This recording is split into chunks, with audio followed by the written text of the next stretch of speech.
Hi there, I'm Drake and welcome to another day on Dartmoor. And today, because so many people have asked me how I made the nettle and wild garlic pesto, I thought I'd take you through the stages. So we're going to start out here down by the woods. I'm behind one of our beehives here. We keep bees for the bees' sake and we don't take their honey, but they happily buzz away behind me.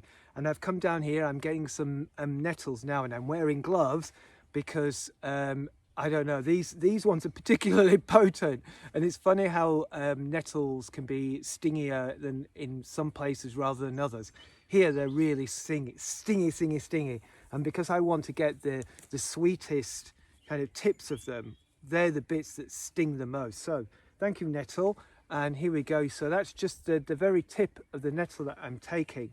So, you know, this is in some ways really great for the nettle because taking these top parts will only encourage them to to grow even more abundantly than they do already here in this nettle patch. And you know, nettles are a really great thing to have around. I know people feel like they're very invasive, and it's true. They're very tenacious plants, but then that's, you know, that's what we need. We need all kinds of stuff growing, and you know, there's so many insects, so many beneficial insects that you know, require nettles. So they're a great thing to have. I make a wonderful, nutritious feed for my plants as well from nettles, which you can see in another video. And so I'm a great fan of nettles, and really have always been. And I even actually kind of like the stings, but just not when they're just too stingy. So I've got a kind of handful here because I'm not going to make tons and tons of stuff. So you can see there I've got a good handful. I'll just get a couple more for good luck. I know I'm out of sight of you, but I'm sure you can cope with not seeing my mug all the time. So yeah, so that's the first stage, getting the nettles. Okay, so here I am. Down here in front of me is some wonderful wild garlic. And this is wild garlic that I actually planted myself. I got a few bulbs and I planted these here, and it's just so wonderful because they grow and it's spread really rapidly. And so I found myself with absolute abundance of them. Now, you know, with foraging, it's really great to go out and do some foraging, but be mindful, don't go stripping an entire forest of everything that's here, because it's not just you that likes to eat it, and they need these leaves so they can grow into super healthy plants. So I've got myself this number, so it's roughly the same amount in nettles, and I'm tend to going for the well, actually any leaf right now is good because they're still quite young, and as they get a bit older they get more leathery to the leaves. And so I've got enough here, and I'm going to sneak one of these. This is something I rarely do, but I'm going to take one. Thank you. I'm going to take one. This is the flower bud of the wild garlic, and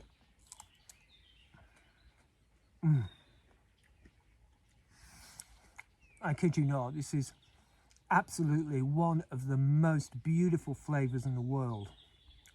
And when it's fresh and young like that, it's absolutely delicious. And of course you can eat the flowers when they do start flowering, these lovely little white flowers. They look amazing in your food, and they are super delicious. So thank you, wild garlic.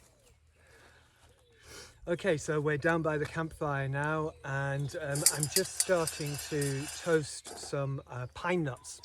Now, of course, I haven't just picked some pine nuts, or well, maybe I might have done, but I haven't actually picked any pine nuts right now. So these are some that I had at home. And you know, one of the things to get with pestos is you can pretty much throw anything at it. And certainly in the nuts and seeds department, it's entirely up to you. You can use sunflower seed, pumpkin seeds are really good, hazelnuts are wonderful. But I'm just, you know, I'm having a treat. Let's put it that way. I'm having a treat.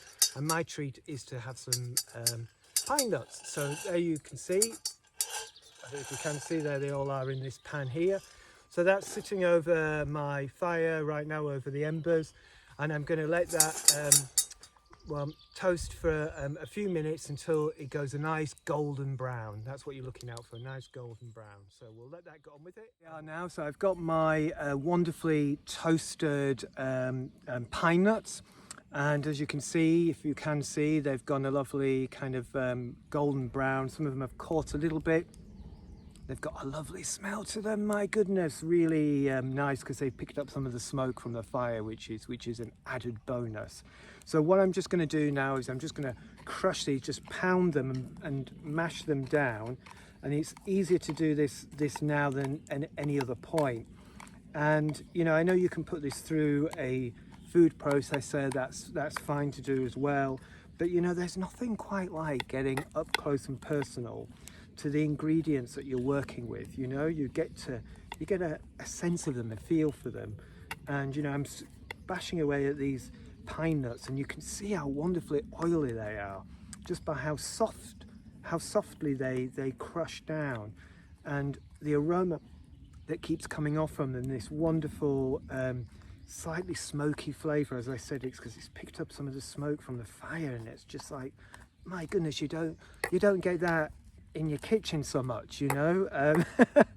So another reason to get out there and make yourself a campfire and do some campfire cooking, because it brings all these extra flavors. And of course, you know, on a day like this, isn't it wonderful to be outside and doing a spot of cooking and being surrounded by bird song, and yeah, and it's just a fabulous day to really just be doing something like this.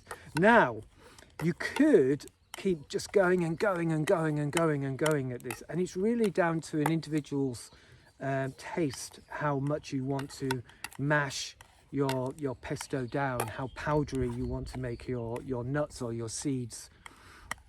Like, to me, this is perfect. So it's a nice kind of crumble mix, if you can see there, and that, for me, that will do just fine. And I'm going to now just leave that, because that business is done, and we'll come back to the next stage in a moment. The next stage, and I've boiled some water in over the fire, so I've got a nice steaming hot pan of water, and I'm just going to drop the nettles into that. So they've gone into that, and I'll just stir them in a little bit, and I'm putting them back on the fire again, and I'm going to leave them there for about I don't know, 1.5 minutes or so, and I want them to just cook down. I may even just leave them on for a minute, really, because they're young and fresh. They don't need to be cooking for that long. And before I did any of that, because I'm not really washing anything, I'm just kind of putting it all into this boiling water. Why wash it? But please do make sure that there's nothing else living in there that you don't want to be cooking.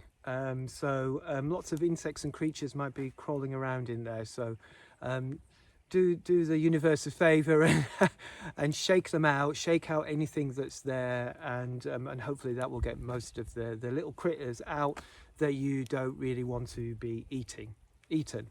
And they probably don't want to be eaten either, so that's all to the good.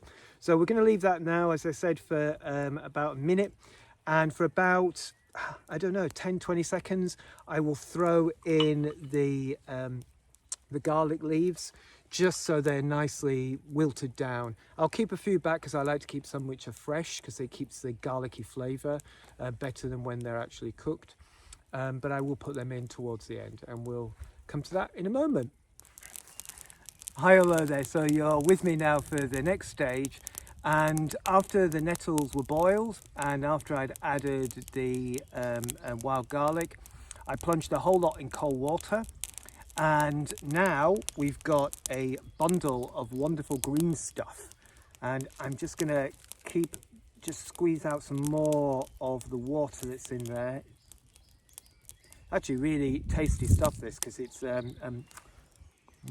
it's actually lovely nettle juice, and actually some more from this as well. There we go. So, you know, it's interesting, from all of that, that's all there is. So not very much. And now what we're going to do is do some chopping.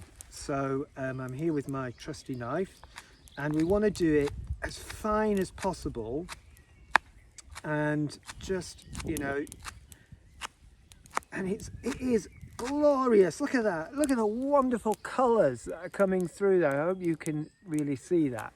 Absolutely glorious. And again, it's that sense of being up close and personal. And you know, you can do this in many different ways. You can use your blenders and so on and so forth, but there's nothing really like just giving it a proper chop. And again, I'm just going to do this a little bit more. You can squish it together. It's a bit like Play-Doh at this point, and you can just kind of mold it and make these kind of little sausage shapes on here, and that helps you when you're actually then redoing it and chopping it again and chopping it again. So I would aim to normally do this about, gosh, I don't know, five or six times, just because I want to get it really chopped up and nicely macerated in the chopping process. And you know, use whatever knife you like to chop with. I tend to favor quite a slim knife. Sometimes I'll, you know, if I'm out and about, I'll just use my regular kind of knife, but I'm treating myself and got my posh knife out, so so I'm able to kind of just do this wonderful kind of nice thin chopping process. So that is pretty much it and done. I'm going to just put that in the bowl with the chopped pine nuts, so we'll add that in there. And because I want to have, as I said, you know, with the wild garlic, once it's been plunged into boiling water, it loses an awful lot of its wonderful garlicky flavour, really. Probably shouldn't be looking at camera while chopping, should I? Anyway, fingers, health and safety. So yeah, so just keep chopping those. Again, the wild garlic, again, as much as you want or as much as you can. I'm doing this not as much as or as finely as I might otherwise do it. I'd probably go at this about 3 or 4 times, doing this thing of chopping in one direction, so you've got it like this, and then squish it together, then turn your board around, and then chop again. And you know, I don't want to teach anybody to suck eggs, but when you're chopping and I learned this the hard way, but when you're chopping, I always cut off this way. Use your fingers, use your fingernails like this, and chop that way. Because if you do things like that, you might chop off your ends of your fingers, and none of us want that to happen, so don't do that. Okay, so all that is now gone in with the pine nuts, and now I'm going to add some black pepper. Every woodsman, of course, walks around with a pepper grinder and a salt grinder. And a goodly amount of salt, all to taste. Olive oil. I just, you know, love olive oil, and you can use any oil you want. And I know a lot of folks, when they're making pesto, like to put cheese and things like that in there, but you know, I'm a plant-based cook, so why would I do that? Okay, so I'm just going to mix it all in together. So you see how that's now starting to look. It's almost looking like a bit like tabbouleh in a way, actually. And as I said, this would normally be chopped finer so that it wouldn't look quite as perhaps gritty as this. But so what? This is your nettle and wild garlic pesto, and all I can say is enjoy, have a go at it, have fun making it. As I said at the very beginning, you can make a pesto with pretty much anything, so just give it a shot.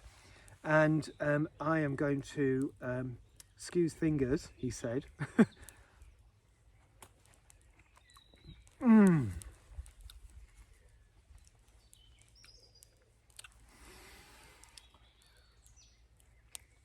Ah, now that is what cooking outdoors is all about. foraging from the land. Thank you to the woodlands here for providing all of this, and it's just absolutely delicious, and I can't wait to have this tonight. We're going to have it with some pasta, and it's going to be absolutely delicious. And you know, to my mind, I don't think it needs any cheese. I don't think it needs anything else. It is just what it is. Honest, good food. So with that, I thank you very much for your listening. I hope this video has been of some use to you. It's actually my first video showing you how to cook something. So I hope that goes well, and give me any feedback. That'd be really great to hear, because I'd like to share more about cooking. I've been a plant-based chef for a good 20 years, so it'd be nice for me to share more of my recipes with you. So yeah, hit me up. Thank you again. Bye bye.